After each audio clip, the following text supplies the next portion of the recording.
میاں بیوی کے تعلقات، ازدواجی زندگی کے اہم اصول، اسلامی رہنمائی۔ السلام علیکم ناظرین، آج کا موضوع ازدواجی زندگی کے ان اہم اصولوں پر ہے جو ایک خوشگوار اور بابرکت رشتہ قائم رکھنے میں مدد دیتے ہیں۔ اسلام نے میاں بیوی کے رشتے کو محبت، رحمت اور سکون کا ذریعہ قرار دیا ہے۔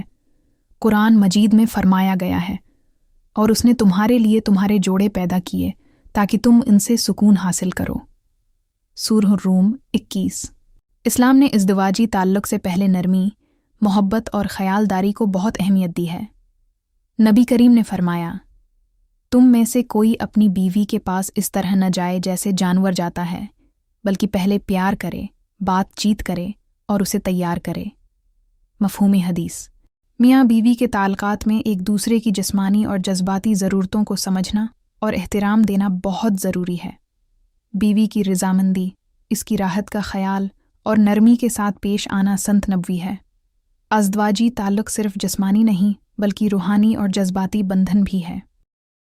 یہ تعلق صرف میاں بیوی کے درمیان ہے اور اس کی رازداری کا خیال رکھنا لازم ہے۔ کسی تیسرے کو ان معاملات میں شریک کرنا یا ان کی تشہیر کرنا گناہ ہے۔ ناظرین، ازدواجی تعلق ایک خوبصورت نعمت ہے، اور جب یہ اسلامی اصولوں کے مطابق ہو تو سکون، محبت اور برکت کا سبب بنتا ہے۔ اگر آپ کو یہ ویڈیو پسند آئی ہو تو لائک، شیئر اور سبسکرائب ضرور کریں۔ جزاکم اللہ خیرہ۔